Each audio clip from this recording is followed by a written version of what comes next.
तपस्या की साजिश में फंस जाएगी दिव्या और यहाँ पर होगा ब्लास्ट चूल्हे पे, और चूल्हे पे ब्लास्ट होने की वजह से अब यहाँ पर जल जाने वाली है दिव्या। और दिव्या जैसे ही यहाँ पर चिल्लाती है बचाओ, और वहाँ पर प्रेम पहुँच जाता है और प्रेम देखता है कि दिव्या भाई यहाँ पर आग से जल गई, और जलने के बाद तुरंत अपनी गोद में उठाता है दिव्या को प्रेम और लेकर जाता है हॉस्पिटल। आपको बता दें कि भाई दिव्या के गले पे हल्की सी यहाँ पर जलन के निशान पड़ जाएंगे,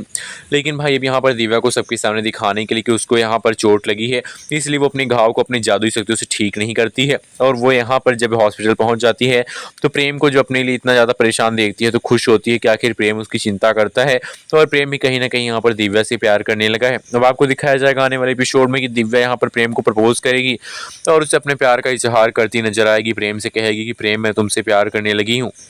और इसी के चलते प्रेम भी उस चीज़ को एक्सेप्ट कर लेगा और कहेगा तुम ही नहीं बल्कि मैं भी तुमसे प्यार करता हूँ। बस मैंने तुमसे सारी चीज़ छिपा के रखी, क्योंकि मेरी शादी तपस्या के साथ होने जा रही थी और मेरे घर वाले जो हैं मेरी और तपस्या की शादी के लिए माने हुए थे, लेकिन अब मैं तुमसे कैसे सारी चीज़ें बताता। अब आपको दिखाया जाएगा कि भाई जहाँ पे एक तरफ दिव्या और यहाँ पर कर्ण मोहिनी की लड़ाई होने वाली है, वहीं पर दूसरी तरफ यहाँ पर प्रेम जो है प्यार का इजहार दिव्या से करने वाला है। लेकिन इन सबके बीच में यहाँ पर दिव्या की जो यहाँ पर जंग है, यानी कि जो लड़ाई है कर्ण मोहिनी के साथ, वो रुकने वाली बिल्कुल भी नहीं है। जहाँ पे प्रेम को पता चलेगा कि दिव्या जो है वो यहाँ पर उससे कुछ छिपा रही है, तो प्रेम दिव्या का पीछा करेगा और उसे पता चल जाएगा कि भाई जो दिव्या है ना वो कोई साधारण इंसान नहीं, बल्कि वो एक बहुत बड़ी यहाँ पर जादुई शक्तियों से भरी हुई है, बल्कि वो स्वर्ण मोहिनी है। और स्वर्ण मोहिनी वो होती है जो कि यहाँ पर लोगों की रक्षा करती हैं, महाकाल की भक्त होती हैं। और ये सच्चाई जानने के बाद प्रेम भी दिव्या का सपोर्ट करेगा और कहेगा मुझे पता है कि स्वर्ण मोहिनी कभी भी कुछ बुरा नहीं चाहती है, बुरा तो करने वाली कर्ण मोहिनी होती है।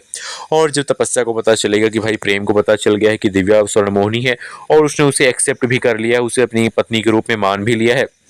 तब तपस्या कर्णमोहिनी यानी कि उससे कहेगी कर्णमोहिनी से कि तुम्हें कुछ भी करना होगा माँ, और तुम्हें खत्म करना पड़ेगा इस दिव्या को। ये दिव्या तो प्रेम के काफ़ी नज़दीक पहुंच गई है। कर्णमोहिनी कहने वाली है कि तुम पहले मेरी बेटी थी, मुझे यहाँ पर ये नाटक करना पड़ता था, लेकिन मुझे पता है कि तुम मेरी बेटी कुछ नहीं हो। बस मैं फिर भी तुम्हारी तपस्या मदद करूँगी, क्योंकि मुझे भी दिव्या से बदला लेना है, दिव्या को जान से मारना है, ताकि मैं दुनिया में सभी स्वर्ण उस मोहिनियों को ख़त्म करके सारी शक्ति को अपने पास कर लूँ। अब भाई जहाँ पे सीरियल में आपको एक तरफ दिखाया जाएगा कि भाई जो कर्णमोहिनी है वो दिव्या को मारने की हर मुमकिन कोशिश करती नजर आएगी, तो वहीं पे प्रेम और दिव्या जब एक साथ होंगे तो उनके जादुई शक्ति से यहाँ पर जो कर्णमोहिनी का जादू होगा, जो भी यहाँ पर वार होंगे वो सारे विफल हो जाएंगे। वीडियो को लाइक करके बताइए कि सीरियल में क्या होना चाहिए, दिव्या और प्रेम को एक होना